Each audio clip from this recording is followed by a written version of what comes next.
Bonjour à tous, salut Eva, bienvenue dans ce nouvel épisode du Shoot, donc le podcast audio et vidéo de NWX. Aujourd'hui, je reçois Eva Wolf. Ravi de t'avoir avec nous. Alors Eva, pour faire une présentation un peu succincte de ce que tu fais, j'ai essayé de rassembler les pièces du puzzle. Compliqué, Ouais. dur exercice.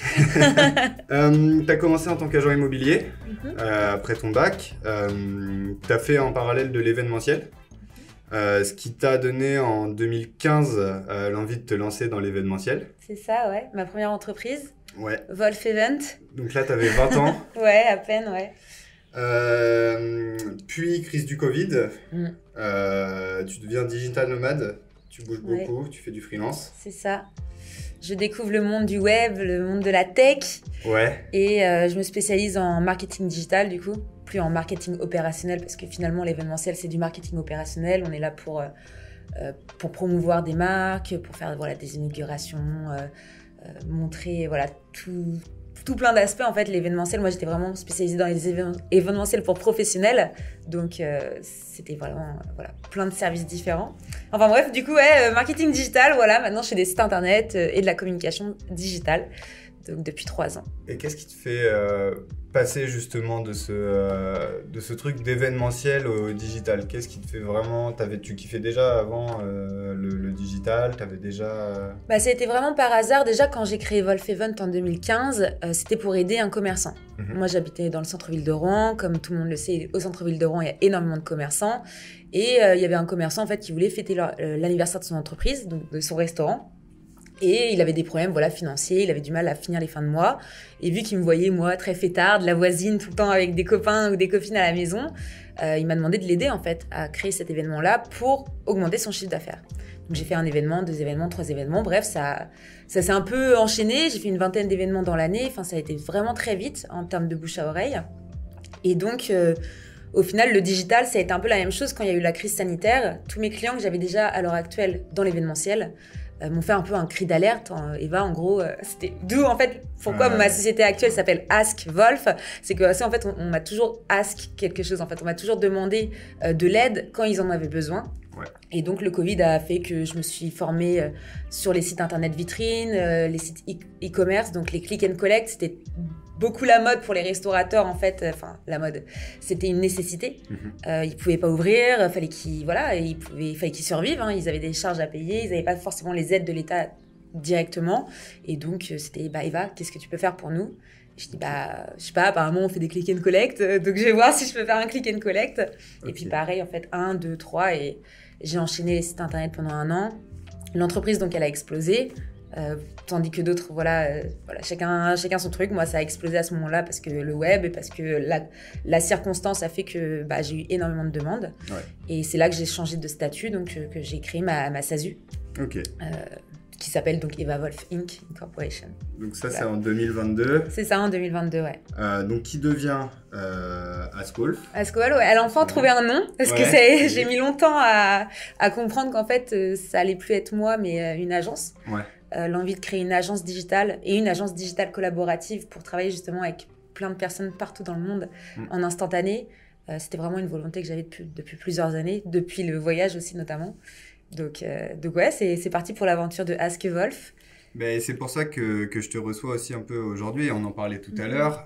Aujourd'hui, donc, comme vous l'avez vu au titre, on va parler de confiance des consommateurs et quels sont les nouveaux attraits des consommateurs sur tout ce qui est justement web, influence. Et toi, je trouvais que tu avais cette partie en même temps où tu as ton image personnelle qui est très liée à ton entreprise. Et ce que tu disais, ça devient Ask Wolf, ça devient une agence dissociée, mais il y a quand même ton image personnelle. Et moi, j'aimerais bien qu'on discute de cette différence entre qu'est-ce qui plaît au niveau des consommateurs pour les marques et est-ce que ça peut s'appliquer aussi au monde de l'influence? Est-ce que ça fonctionne typiquement pour les réseaux sociaux et est-ce qu'on parle vraiment d'un client, d'un consommateur ou d'un abonné de la même façon? Il y a eu énormément de changements en fait pendant les dernières années.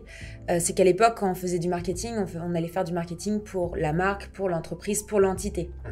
L'entité du coup physique. Aujourd'hui, on est beaucoup sur le personal branding, donc l'image de marque personnelle.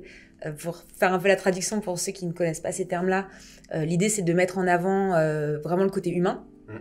Donc on va peut-être mettre en avant, par exemple dans une PME, on va mettre en avant plutôt le chef d'entreprise, les directeurs, les managers, les humains qui y travaillent, plutôt que de mettre vraiment en avant juste la marque ou le nom de l'entreprise, parce qu'aujourd'hui ce que les consommateurs recherchent, c'est de l'authenticité avant tout.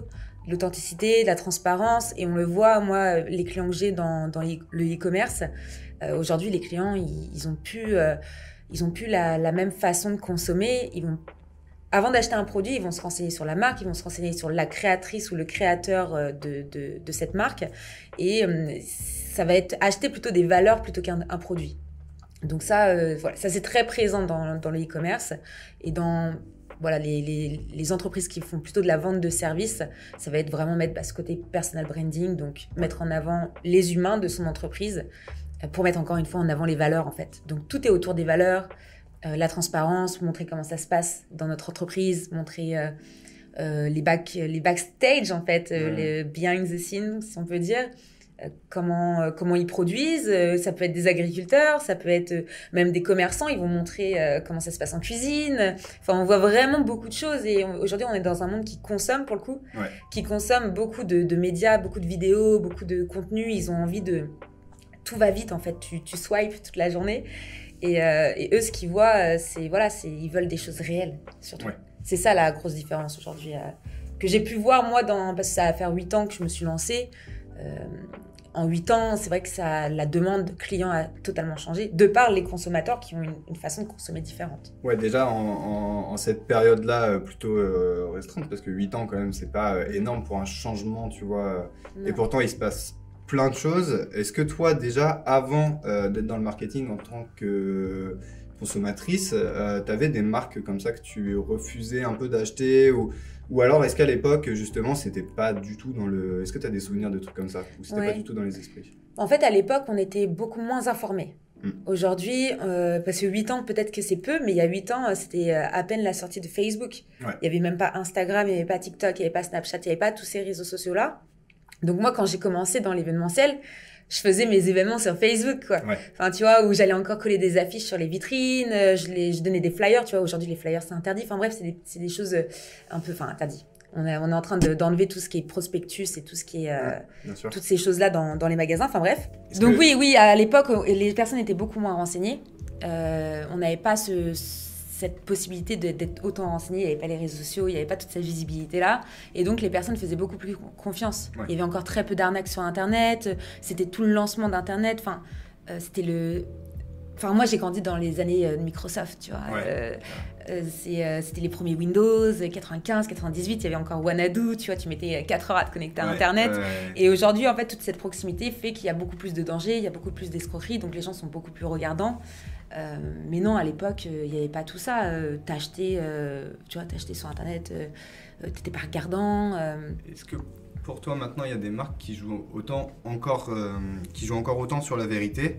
Est-ce que c'est encore possible, en fait, de plus être tout à fait, ou en tout cas pas tout à fait honnête, mais de plus avoir, en tout cas, cette honnêteté vis-à-vis des consommateurs?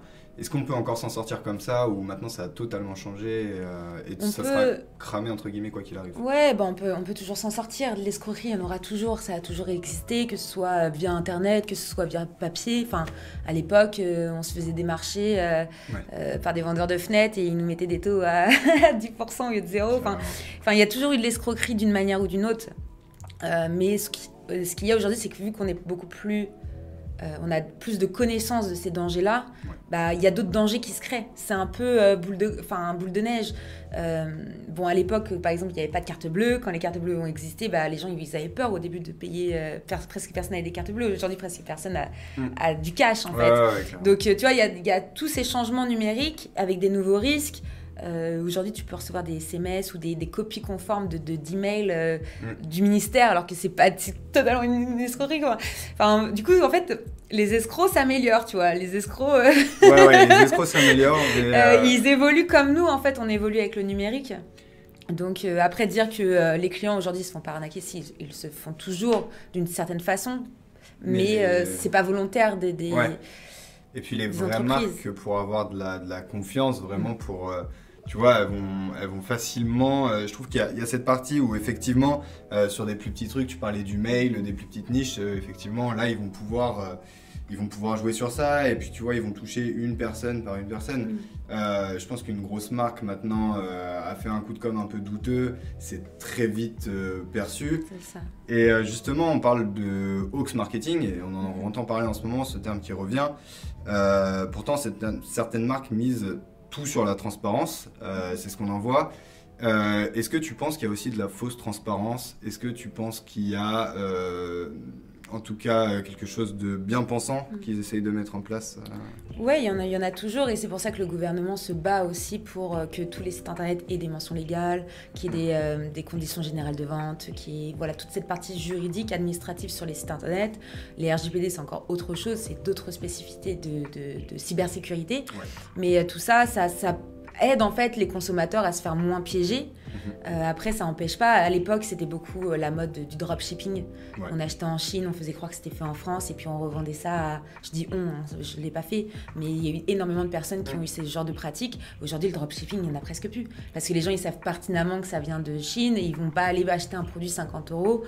Ou sinon, c'est qu'ils ne se connaissent pas et que vraiment, ils se font avoir par les pubs Facebook, Instagram. Mais c'est un tout petit pourcent en fait de la population par rapport à avant en Covid. Plus, le dropshipping, il a pris double effet parce que c'est un truc qui a été hyper connoté, très mauvais, les gens se sont fait avoir. Ça revient parce qu'il y a quand même pas mal de monde maintenant. Alors peut-être aussi est-ce qu'ils essayent de faire valoir leurs droits à ce truc-là, ou est-ce qu'il y a vraiment aussi, tu vois, du dropshipping bienfaisant, et puis en fait on a diabolisé le terme, et en fait c'est dommage parce qu'on se prive de certaines choses qui auraient pu être utiles, tu vois.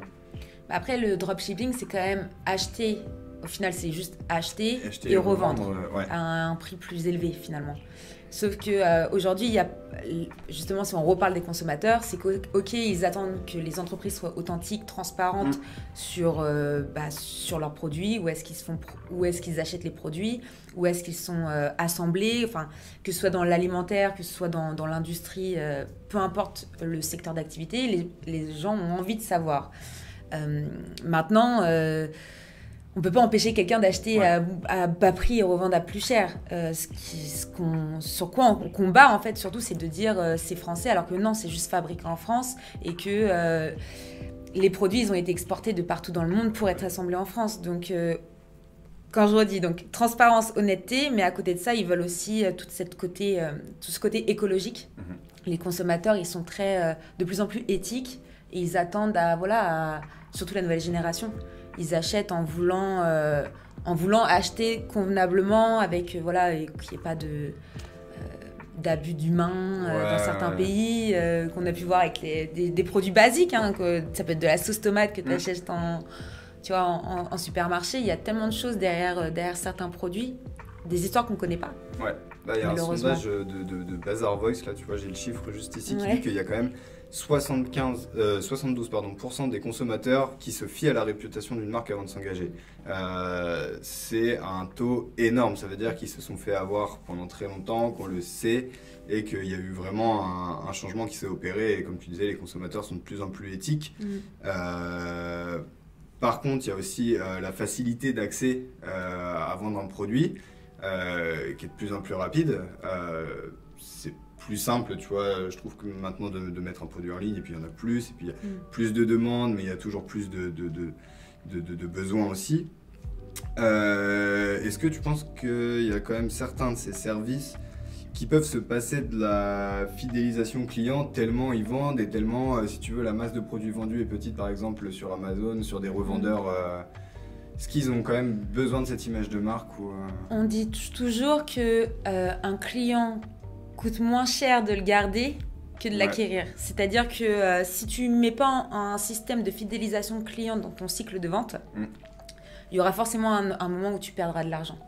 avoir du lead tout le temps, Ouais. des prospects qualifiés, c'est un coût énorme pour les entreprises, surtout dans les entreprises dans le bâtiment, à se battre pour ce genre de lead, enfin de prospects qualifiés.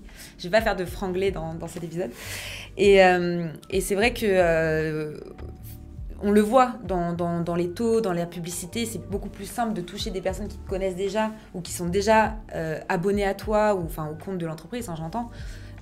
Que d'aller chercher des personnes qui ont aucun intérêt ou pas d'amis communs ou qui n'ont jamais visité ton site internet. Quelqu'un qui le visite, bah, tu sais où il va. Enfin, tu as énormément de trackers qui existent aujourd'hui sur les outils informatiques qui te permettent de savoir où est-ce qu'il clique, où est-ce qu'il ne clique pas, pourquoi il ne clique pas là. Enfin, après, c'est des choses que tu déduis. Mais donc, faire de la pub, que ce soit de la pub Google, Facebook, Instagram, TikTok, LinkedIn, peu importe le canal de publicitaire, ça sera beaucoup plus intéressant d'aller toucher des personnes qui te connaissent déjà pour les convertir plutôt que d'aller faire du... C'est un peu comme les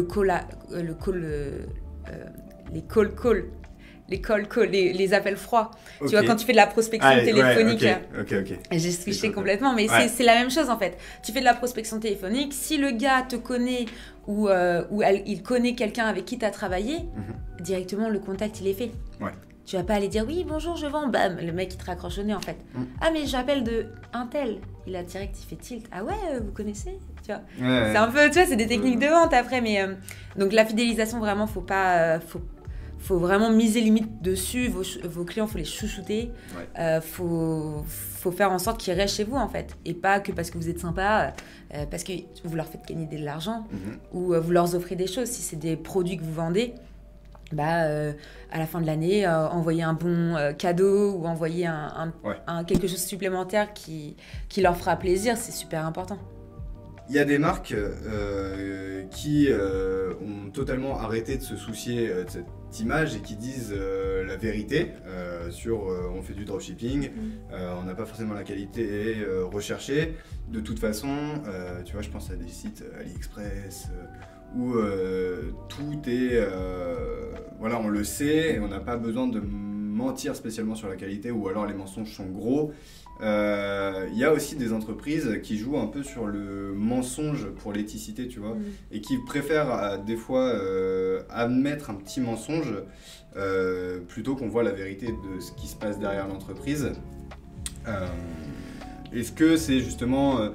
devenu un jeu un peu d'essayer de prouver sa faiblesse pour amener les consommateurs à... Quand on fait du marketing, si c'est du marketing personnel, donc du personal branding, oui, il faut ramener la vérité parce que c'est ça qui fonctionne aujourd'hui, c'est l'authenticité. Après, oui, il y aura toujours des entreprises qui cacheront des choses à leurs consommateurs pour vendre plus. Mais c'est tellement montré du doigt. Aujourd'hui, il y a tellement de groupes sur les réseaux sociaux comme Instagram, Facebook, qui vont montrer justement ces entreprises-là en disant, en montrant du doigt, que ce soit des anciens salariés qui vont dire comment ça se passe en fait dans l'entreprise, que ce soit des clients qui montrent du doigt les choses parce que tout se sait en fait aujourd'hui. C'est ça encore, ça revient à le même sujet, c'est qu'on a tellement des accès aux informations grâce à Internet, que cacher des choses à un consommateur parce que vous êtes une entreprise, ça n'a aucun intérêt. Et ça a été pareil dans le luxe. Ils ont caché pendant des années qu'en fait les sacs invendus, plutôt que les donner, ils les détruisaient pour faire ce côté encore luxueux où il n'y en a pas beaucoup. Mais ça c'est un exemple, et ça a été plein de choses. Dans les bijoux, pareil, où on disait que c'était pareil, c'était français, que c'était pas du tout français. Il y a eu énormément de marques dans ce sens-là. Donc non, ça sert à rien de faire ça en fait. Tu seras montré du doigt, et les influenceurs c'est pareil. Aujourd'hui il y a eu tellement les influx voleurs, on les appelle comme ça. C'est ça en fait, c'est qu'aujourd'hui une entreprise elle a besoin des influenceurs ou elle a besoin de créateurs de contenu pour pouvoir communiquer.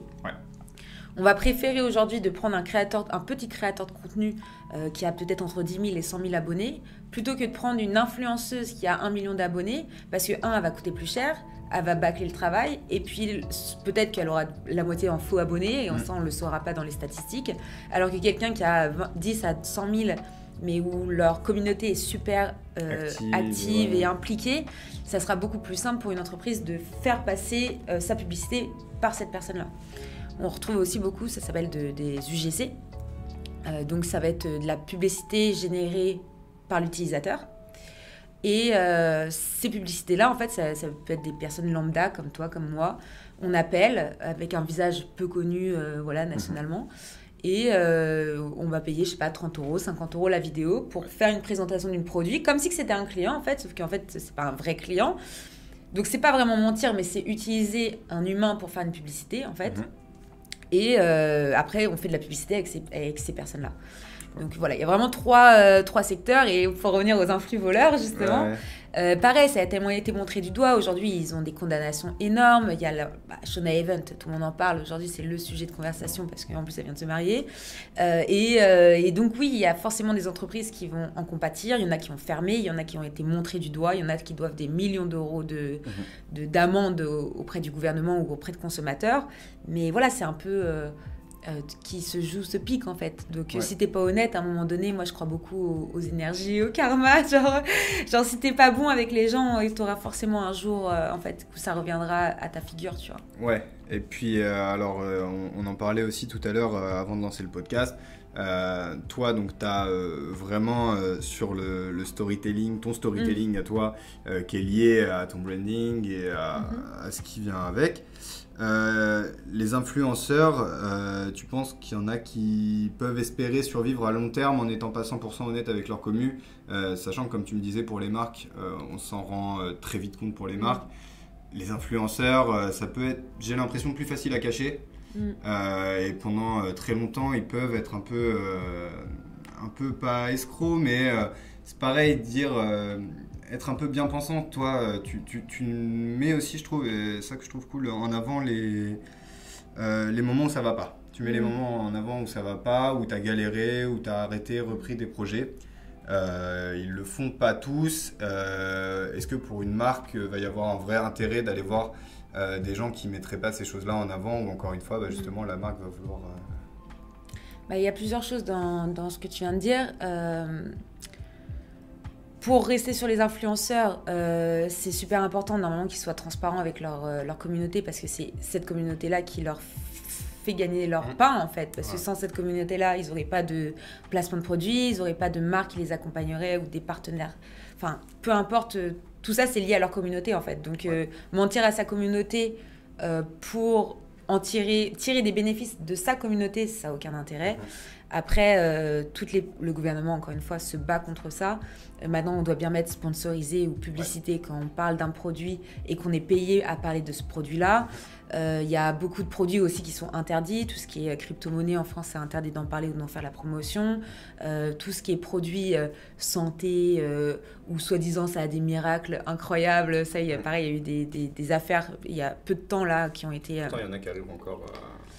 Ouais, après ça dépend comment tu parles des produits, ça dépend comment tu tournes tes phrases. Il y a des personnes en fait qui se sont fait condamner et d'autres non pour avoir promu le même produit, mais de par leurs mots, de par leurs paroles, ça a fait que ça n'a pas eu le même impact, et il y a pas eu, peut-être, il y a eu, grâce à quelques mots ou à cause de quelques mots, il y a peut-être plus de victimes ou moins, et donc les juges, après c'est leur métier, ils tablent là-dessus. Ouais. Donc ça c'est pour les influenceurs, et après la deuxième partie c'était... pour... les marques, ouais, aussi pour toi, mais puis les marques et les influenceurs qui travaillent ensemble, et pour toi, de montrer la vraie partie c'est important. Vraiment, ouais, c'est important de montrer la vérité, parce que surtout sur LinkedIn, parce que tout ce qui est les autres réseaux sociaux, c'est plus, j'appelle ça plus des portfolios, tu vois. Instagram, c'est plus créatif, voilà, tu montres un peu tes réalisations, qui t'es, ton lifestyle. Facebook, c'est très c'est un peu de montrer sa vie perso, et c'est les amis ou la famille proche en général. Et LinkedIn, pour le coup, il y a énormément de personnes qui mettent en avant énormément de succès, mais mettre en avant les échecs, je trouve que c'est important pour prouver aussi aux jeunes. Moi, il y a beaucoup de jeunes qui me suivent, parce que je fais de la formation, j'interviens dans des écoles, et ça serait de leur mentir, en fait, de dire que je me suis lancée et que tout de suite je gagnais 100 000 € l'année, et que non, en fait, ça s'est pas fait comme ça. Et pourtant, avec le storytelling, ça peut être justement une ligne très fine, tu vois, entre ce que tu as envie de raconter et jusqu'à quel point tu as envie de l'embellir. Oui. Après, je suis quand même maître de de mon histoire. C'est-à-dire que y a des choses peut-être que j'ai jamais parlé et que je parlerai peut-être jamais. D'autres choses où je suis plus libre sur ces sujets-là parce que c'est des sujets qui peuvent parler à tout le monde. Tu vois, comme le voyage, par exemple, c'est quelque chose de libre. Après, je sais faire aussi la différence entre le pro et le perso. C'est-à-dire que j'ai tellement fait aussi de personal branding parce que j'étais organisatrice d'événements et que tout tournait autour de moi. C'était Eva, l'organisatrice, qui organisait. Que le fait de commencer à me remettre un peu en arrière, en fait, ça fait du bien aussi parce que l'idée, c'est que moi, je suis une chef d'entreprise. Mon idée principale, c'était pas de faire de l'influence ou quoi, mais après, quand les gens, en fait, ils t'apprécient, c'est ça, c'est le côté attachant. On t'apprécie, donc vu que t'es honnête, en plus, bah, du coup, ça crée des interactions. Et puis toi, tu fais du B2B, donc... Aussi. Et donc, bah, voilà, les gens s'intéressent. Après, c'est agréable, mais oui... faut juste gérer son image en fait. C'est juste de la gestion d'image. Il y a des choses que tu publies, il y a des choses d'autres non. Je peux parler de mes échecs, mais je ne vais pas me mettre en vidéo en train de pleurer. Rassure. Genre il y a des limites quand même. Mais bien sûr que ça s'associe à ta marque et que justement... moi, il y a un exemple qui me fait beaucoup rire avec ça, et je les mets souvent en exergue, c'est Yomi Denzel et Tougan Bara. Ça me parle presque. Moi, j'ai trop du mal avec les prénoms. Tu mets une photo sur... Ah oui. Les deux, si tu veux, parlent de réussite et d'entrepreneuriat. Il y a Yomi Denzel qui le fait d'une façon qui a l'air super bienveillante et super... Voilà, il exprime vraiment les choses. Tougan Bara aussi, mais alors lui, c'est plus dans un sens où il est le grand méchant loup, si tu veux, du marketing. Okay. En tout cas, il se définit comme le grand méchant loup du marketing français. Je trouve que les deux font la même chose, ils vendent souvent le même produit. Oui, souvent des formations en général, ces personnes-là. C'est ça. Ils vendent souvent le même produit et pourtant, ces deux gars-là n'ont pas du tout la même façon de le présenter. Et en même temps, je suis pas sûr qu'il y ait un menteur dans les deux, mais il y en a forcément un des deux qui embellit un peu la vérité parce que ils ont eu à peu près le même parcours, quoi. Et quand tu les écoutes parler, c'est pas du tout la même façon d'entrevoir. Et ça, je pense que ça va aussi avec le branding de ta marque. Mais comme ils ont l'air hyper sincères, je pense que ça se ressent et ça fait vendre. C'est des bons mythos, quoi. Ouais. Non, mais... Je les connais pas, désolé si ils verront cette vidéo. Sur ce podcast. S'ils sont... Mais après, bon, en fait, moi, j'appelle ça plutôt l'art de vendre, tu vois. C'est-à-dire que dans le business is business, voilà, il y a forcément un moment où c'est un peu... c'est de la séduction, tu vois. C'est-à-dire que eux, ils vont choisir des termes, des mots pour séduire la niche qu'ils ciblent pour vendre leur formation. Donc c'est pas vraiment mentir, c'est ok, ils vont peut-être embellir leur storytelling, mais c'est leur manière de faire leur storytelling. Donc finalement, tant que les personnes ils achètent et ils sont contents de la prestation qu'ils achètent et qu'ils n'ont pas de personnes qui s'en plaignent, je dirais racontez ce que vous voulez en fait. De toute façon, on n'ira pas vérifier. Après, voilà, ça dépend comment tu fais ta storytelling. C'est-à-dire que là, moi, tu vois, je viens de partager pendant tout le mois d'août mon voyage de 2 ans en sac à dos. J'ai mis des photos, etc. Mais j'aurais très bien pu m'inventer une vie, en fait. Genre, tu vois ce que je veux dire ? Donc, après, chacun son choix. Moi, j'ai choisi d'être honnête et mes informations se vérifient, tu vois. Après, il y a des personnes qui choisissent de ne pas être honnêtes. Ça passe ou ça casse. Et par contre, si un jour on vérifie, peut-être qu'en fait, on se rendra compte que c'est des gros mythos. Et c'est là que tu peux tout perdre. C'est ça. Mais après, c'est quoi l'intérêt ? Vraiment, aujourd'hui, comme je dis, il y a tellement accès à l'information que mentir pour mentir, ça n'a pas d'intérêt en fait. Autant être honnête dès le début. Et puis maintenant, on met vachement un lien avec les humains qui sont derrière le produit ou le service. Chose qu'on ne faisait pas avant, on se cachait derrière un peu une marque. Maintenant, le lien avec les influenceurs, il est hyper important, le lien avec les porteurs de la marque. Les entreprises. Les entreprises, elles sont... on va plus parler du PDG ou du je sais pas, ou du directeur général, la fondatrice ou le fondateur, plutôt que de la marque en fait. C'est le véhicule. Puis tu véhicules, tu vois, c'est un peu... comme quand tu es avec des amis. Tu vois, tes amis, normalement, sont censés te ressembler, tu vois. Ouais. Donc, c'est un peu ta vitrine. C'est que si tu es ami avec cette personne-là, c'est que ça reflète quand même quelque chose de toi. C'est pareil dans le business. Hein.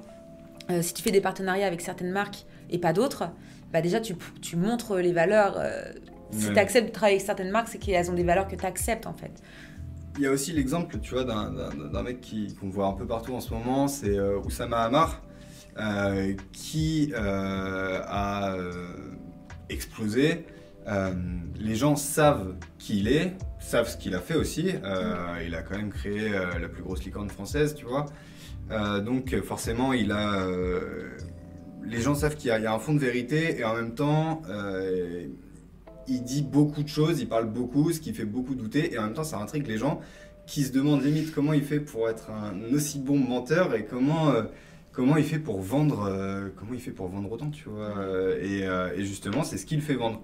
Et là, c'est devenu presque un fonds de commerce, tu vois. Ouais, Oussama Ammar, je pense que c'est un personnage...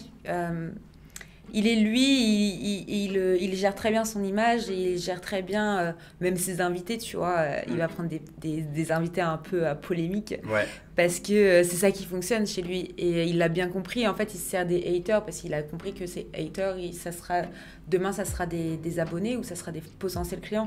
Dès lors où on parle de toi, que ce soit en bien ou en mal, il y a forcément un moment où même si on parle de toi en mal, on parle de toi en fait. Tu vois, c'est un peu, pas non plus, tu vois, on dit souvent un client content, on parlera à 3 et un client pas content à 10. Les lecteurs, c'est un peu pareil. Ils vont aller te critiquer, ils vont aller te parler de toi, mais à côté de ça, ils parlent de toi. Et lui, en fait, il a fait de ses haters sa force. Ouais. C'est qu'il kiffe la polémique, il adore... Après, à dire qu'il adore, je le connais pas et je vais pas parler en sa voix ou en son... Mais ça lui a apporté des opportunités. Mais il a fait en sorte que ça se transforme en une force. Et il l'a bien compris et je trouve qu'il gère bien le truc. Et c'est pour ça aussi qu'aujourd'hui, il a sa chaîne YouTube. C'est que pourquoi tu as créé une chaîne YouTube si on te déteste? Et pourquoi on te déteste? En fait, on te déteste parce qu'il a juste mieux réussi qu'un autre homme. Donc il y a un peu ce truc aussi d'ego où ils se disent ouais, ce mec-là, pourquoi il réussit? Il est rien. Et il a réussi au moins. Et puis toi, tu ne l'es pas et t'achètes ses formations en fait. Ouais, c'est ça. Et tu veux comprendre pourquoi... Voilà, donc l'art de parler de soi, de rendre son image, ça passe par des personnages ou des caractères que tu vas te créer, entre guillemets, parce que ça reste toi. Et puis, ça se voit qu'il n'est pas un caractère dans ses vidéos, tu vois. C'est quand il fait des talks, tu vois qu'il est comme ça et qu'il se sert juste de ça pour gagner plus d'argent, en fait. Je pense qu'il aime l'argent, en fait, c'est tout. Il aime l'argent, il aime le business. Et c'est un truc aussi, quand tu fais du business, plus t'en fais, plus t'as envie d'en faire, en fait. Et les personnes qui sont vraiment passionnées, les vrais entrepreneurs, ils pensent business tout le temps. Et c'est pas penser argent. C'est le fait de faire du business, le fait de créer des choses. Tu as commencé un projet, tu viens de finir, tu es déjà sur un autre projet. Et tout ça, c'est notre adrénaline, c'est un peu notre moteur, tu vois, conducteur. Donc bref, voilà, c'était aparté entrepreneur. Mais Et y a, dans le cas inverse, il y a des mecs, je trouve, qui ont réussi à vraiment créer des marques qui marchent super bien, juste grâce à leur honnêteté, tu vois, et à ce qu'ils étaient avant. Pour continuer dans le name dropping, mais moi j'aime beaucoup ce qu'a fait Prime, tu vois, avec Narcissique, ou ce qu'a fait la boiserie avec toutes ses marques et tous ces trucs, qui a créé carrément un empire. C'était des mecs qui étaient hyper naturels de base, qui ont été filmés presque pas à leur insu, tu vois, mais filmés un peu par hasard. Ça a pris et forcément la marque s'en fait ressentir. Et d'autant plus si la qualité suit, mais même spécialement sans la qualité, on a envie de leur faire confiance parce que c'était des personnages qu'on sentait réels dès le début, quoi. Et forcément la marque du coup a pris, même si elle est un peu détachée de leur image des fois, tu vois, Narcissique pour Prime, il y a des mecs qui portent du Narcissique et qui connaissent pas Prime, et pourtant ils sentent que la marque a un truc bienveillant, un truc cool. Ça c'est aussi beaucoup la mode, surtout avec la nouvelle génération, le self-made, tu vois. Les gens vont encore plus adorer des personnes qui partent de rien, qui sont rien et qui deviennent quelqu'un. Gros exemple de Lena Mafouf, tu vois, elle a eu sa communauté, bon, elle a aussi une communauté qui fait que les jeunes filles maghrébines se reconnaissent en elle parce qu'il y a très peu de personnes qui ont réussi dans son milieu, et puis elle a fait de ses défauts, enfin ses complexes du moins, ses atouts, et tout ça c'est encore une autre chose, mais toutes ces nouvelles personnes qui sont étaient rien, qui avaient des parents qui galéraient ou qui sont de cadres moyens ou voir, tu vois, un peu comme même Anthony Bourbon, le mec qui vient à moitié de la rue et il est devenu quelqu'un, et bah tout de suite ça donne envie parce que les gens ils se reconnaissent, ils disent ah mais si lui il a réussi, moi aussi je peux réussir. Et tu te prends Anthony Bourbon et Elena Mafouf comme exemple parce que c'est celles qui me font plus penser à on n'est rien puis on devient quelqu'un, tu vois. Et c'est pas on devient quelqu'un du jour au lendemain, parce que faut arrêter de dire que du jour au lendemain, non, ça a été 10 ans de travail, ça a été des années de travail. Mais ces personnes-là, des personnages comme ça vont beaucoup plus inspirer en fait aujourd'hui les consommateurs. Parce qu'ils se reconnaissent, tout simplement. Qu'est-ce qu'il faut absolument à une marque ou à un influenceur pour être périn dans le temps, tu vois? Pour résumer un peu ça, ce qu'il faut pour être périn, c'est un business rentable déjà. Tu peux pas avoir un business si tu es en perte. Donc, bien faire attention à toutes tes datas, tes KPI, tes indicateurs de performance, voir tes marges, comment tu peux gagner des marges, comment tu peux augmenter tes tarifs si tu fais de la vente de services sans perdre forcément de clients. Et comment tu dépenses en fait. C'est tout un aspect, on va dire, économique de comptabilité. C'est un gain, tu as des dépenses. Si demain je veux faire appel à des influenceurs pour gagner en notoriété ou des créateurs de contenu, à qui je fais appel, combien je les paye, est-ce que je suis vraiment rentable de faire ça? Parce que prendre des prestations de marketing, d'influence, si derrière t'as pas d'objectif, si t'as pas d'intérêt réel et si c'est juste pour dire que elle a parlé de ton produit ou il a parlé de ton produit, ça n'a pas d'intérêt. C'est un peu comme si demain tu prenais la route et tu me disais je sais pas où je vais. Je dis mec, je sais pas, t'es en voiture, là tu roules, tu utilises de l'essence, en fait à la fin t'auras plus d'essence, tu vois. Donc c'est tout un système qu'il faut penser pour avoir un business périn. Et ça passe, un business périn, ça peut être au bout d'1 an, au bout de 6 ans, au bout de 5 ans, 10 ans, 15 ans. Faut toujours se renouveler, faut toujours rester à la page. Les nouveaux réseaux sociaux, les nouveaux, justement, façons de consommer.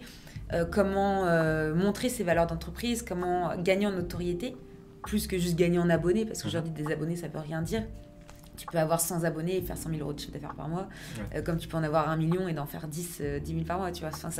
Les abonnés veulent rien dire aujourd'hui. Après, oui, c'est important pour la notoriété, mais c'est pas ce qui fait que demain, c'est pas ça qui fait que votre entreprise sera le nouveau LVMH, tu vois. Genre, faut placer un peu, je dis souvent à mes freelances avec qui je travaille, qui débutent, mes juniors, on va dire, placer ses œufs dans plusieurs paniers différents. Moi, on m'a toujours appris ça quand j'étais petite. Si demain tu veux investir dans la pierre, t'investis dans la pierre. Si tu veux investir dans la crypto, t'investis dans la crypto. Ou tu vas investir, je sais pas, dans les investissements financiers, dans des grosses entreprises, prendre des parts, faire en sorte que ton argent il soit placé différemment pour être sûr que ça t'en gagne.